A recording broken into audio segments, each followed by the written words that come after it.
Hello everyone, I'm Jasmine Sidhu and I welcome you all to my English channel. In my today's video, I have taken up the explanation of chapter 9 from Beehive book prescribed by CBSE for 9th class students. The name of the chapter is The Bond of Love. It has been beautifully penned down by Kenneth Anderson. Now, before I should take this chapter in detail, let me tell you all my beautiful audience that if you like my video, you like the content, please don't be shy to like, share and subscribe. So let's start with the chapter. Let's look at the life of the author. Kenneth Anderson was born in a small village Bolram at Bangalore on 8th March 1910. He hails from a British family that had settled in India for 6 generations. His father, Aaron Stewart Anderson, was superintendent of the FCMA in Pune, Maharashtra, and dealt with the salaries paid to military personnel having an honorary rank of captain. His mother, Lucy, was the granddaughter of John Taylor, who, for his services, had been gifted land in Bangalore by Sir Mark Cubbon. Anderson had keen interest in the outdoor sports and hunting. And if we talk about his education, he went to Bishop Cotton Boys' School and studied at St. Joseph's College at Bangalore. Eventually, in 1972, he was diagnosed with cancer, from which he died in 1994 at Bangalore. Now, if we talk about this chapter, The Bond of Love, it is basically a fascinating account of an orphaned sloth bear who was rescued by the author Kenneth Anderson and gifted to his wife. The author, through this narrative, reveals that love transcends even the barrier of species. The pets, reared with sincere love and affection, develop an unbreakable bond with their human caretakers. So, the story is based upon the theme that love is reciprocal. Even animals respond sincerely to affection and care shown to them by humans. So basically, the language of love is understood by everyone, be it human, be it animals, be it birds. So the message which is being conveyed through this story is actually the need of showing kindness to animals, for they too are creatures created by the same God who created human beings. We must respect animal rights as they also experience the feelings of love, joy, pain, and separation just like us. So let's see, how did the author meet the sloth bear? Now he's telling this incident somewhere 2 years back, right? So he says 2 years ago, when the author and his friends were passing through the sugarcane fields near Mysore, they happened to notice certain people, those who were driving away the wild pigs from the fields by shooting at them. Some of the pigs, they were shot dead, and some of the wild pigs, they were able to escape. And after some time they thought that everything was over, but then suddenly they noticed a black sloth bear coming out of the fields, panting in the hot sun. Panting means breathing heavily. The author didn't want to shoot at her, but one of his companions shot the bear on the spot. The animal lay on the ground, but they could see some furry black body moving at the back of the animal. As they approached the animal, they saw that a baby bear was riding on his mother's back, and seeing that the mother had been shot dead, the baby bear was trying to come down from the back of his mother, and he was making a pitiful noise. And then he ran towards the sugarcane fields just to save himself. The narrator, he felt bad for the baby bear, so he tried to catch hold of him, though the animal gave him a lot of scratches, but ultimately from the scurf of the animal, he was able to capture the baby bear. Scurf means back of the neck. So he captured the baby sloth bear and he had put him in the gunny bag and brought him to Bangalore. Now, after reaching Bangalore, he presented this little creature to his wife. She was really delighted, and at once she had put a colored ribbon around its neck. And after discovering the cub that it was a boy, she christened it Bruno. Christian means giving a name. So she gave it a name of Bruno. The bear drank milk from a bottle initially, and then slowly, day after day, it started drinking and eating many things, rather everything and anything. Whatever was being cooked in the house, it was served to him, be it porridge, rice, cereal, vegetables, chocolates, coffee, ice cream, liquor. Everything was relished by this bear, and he started growing in size.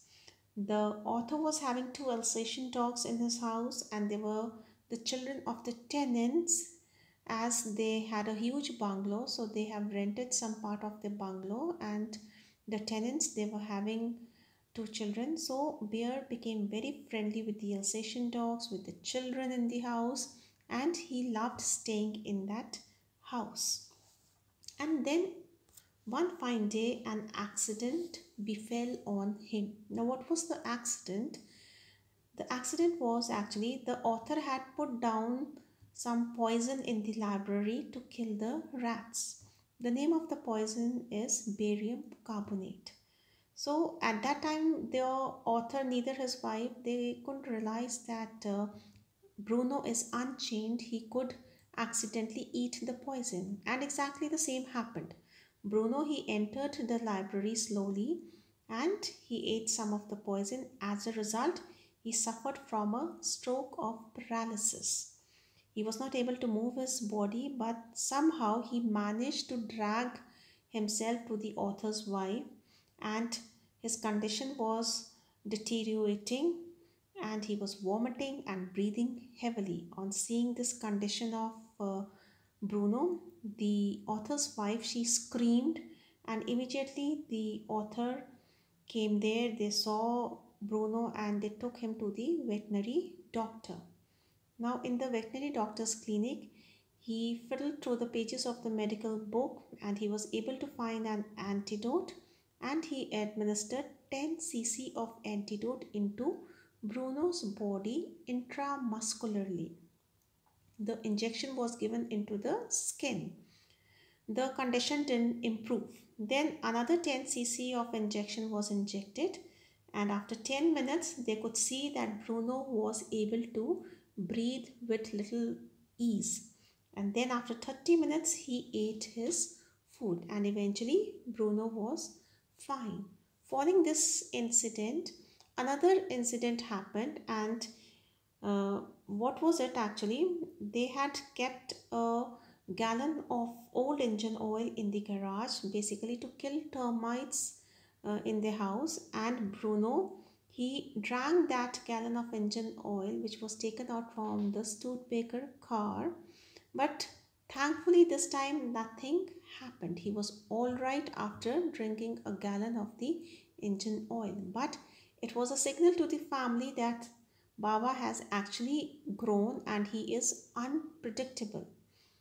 Anyways, months rolled on. Bruno had grown in size. He was almost equal to the two Alsatian dogs in the house. Rather, he seems to look bigger than them. And at times, he was playful as well as mischievous. But above all these things, what was the most important thing? It was that he loved the author's wife, and uh, author's wife also reciprocated in the same manner. She could also not live without Bruno, and eventually, the bond of love was so strong that she changed his name from Bruno to Baba. She lovingly started calling him Baba, and Baba, if you see in Hindu mythology or Hindu meaning, we say Baba to a young boy. So she started calling him Baba, and he was also very obedient to the author's wife. Whatever tricks or whatever commands she used to give to him, he used to follow them sincerely. Like if she used to say, Baba, wrestle, he would do the action of wrestling. If she told Baba, hold the gun, he would pick up a stick and point it out at you like a gun. If she used to say, where's the baby, he used to take a small, stump of stick and cradle it like a baby.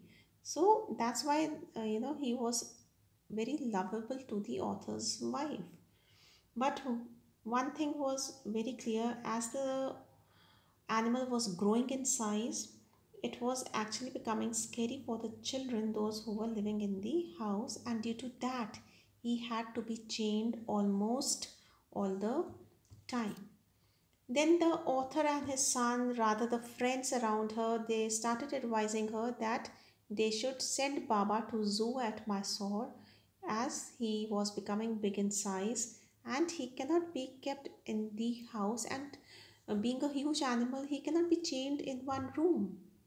So at last she consented, she agreed, and a letter was written to the curator of the zoo. Curator means caretaker.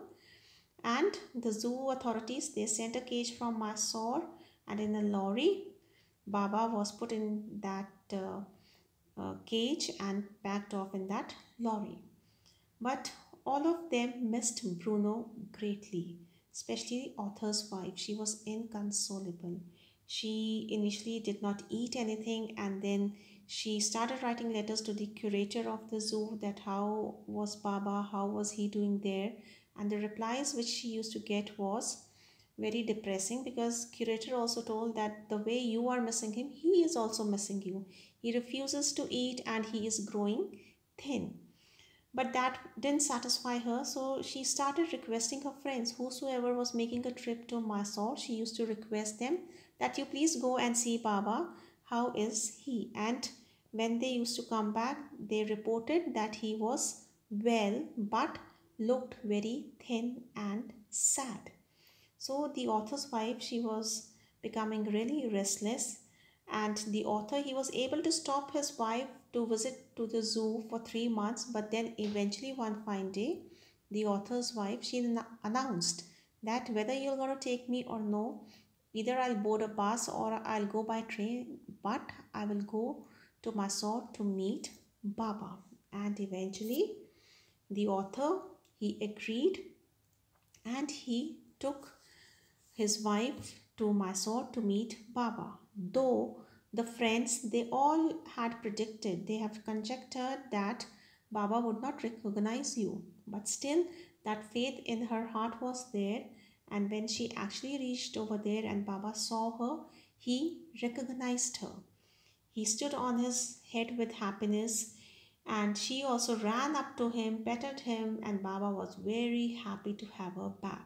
She took all those, dishes which he used to relish, and then for another 3 hours they were sitting with each other and they were enjoying the company of each other. And then the time came for the curator to close the zoo. Now, that moment was really difficult. Both Baba and the author's wife, they were crying. They didn't want to, leave each other's company. So eventually, author's wife, she approached the curator and she told that, can I take my Baba back? But curator, he showed his helplessness. He told that now Baba is a government property. It's not his wish that he can send him along with the author's wife. So he suggested her a better way, the hierarchy which has to be followed, and he told that you better meet superintendent of the zoo, and he stays at Bangalore.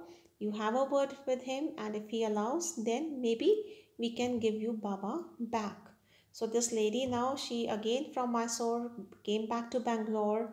Next day she visited the superintendent's house, requested him and made him understand the bond between her and Baba, and superintendent, being a kind man, listened to her and he gave a letter for the curator.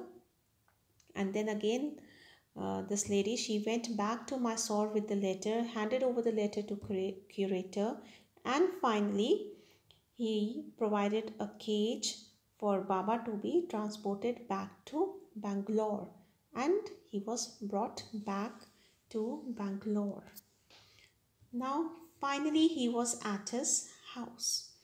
Now, in his house, one thing was very clear to everyone, that he cannot be kept inside the house. His size was too big, and room seems to be too small now for him. And on top of it, he cannot be chained all of the time, because the size was actually very scary for the people, those who were living in that locality, and for the children, those who were living in the same house. So, what they did, they planned to make an island which was 20 feet long and 15 feet wide, right? That was built, and it was surrounded by a dry pit which was 6 feet wide and 7 feet deep. There was a wooden box which was previously used to keep cocks and hens. That cage was kept on the island to be used by Baba to sleep into it during the night time, right? Then straw was kept inside the box to keep him warm. The piece of wood which Baba cradled like a baby, the stick that he used to point a gun, were also placed on the island so that he could play with them and he should be comfortable over there. And when this island was ready, he was shifted onto that island along with the box, and he was released. Now the question was that how the narrator's wife will be crossing such uh, a deep pit. Now she found out a solution for that also. The narrator's wife visits Baba frequently, and the way in which she reaches and leaves the island, that was very interesting. How did she manage to do that? Now she had taken a rope, right, which was tied to a mango tree which was there in the garden, and she tied that rope onto one of the branch of mango tree, and on the other end she had made a loop. So she would place one foot in the loop and kick off with the other. This way she would fly in the air to cover the 6 foot long distance to reach the island, and she would make the return trip in the similar manner. And believe me, on seeing this, the affection shared by Baba and the narrator's wife, we can conclude that animals have emotions. They remember people, and all of them have individual qualities just like human beings have. All pet animals are different but lovable. So that's all in this chapter, children. I hope you might have understood the chapter nicely. And if you have liked the content, please do not forget to like, share, and subscribe. Thank you so much.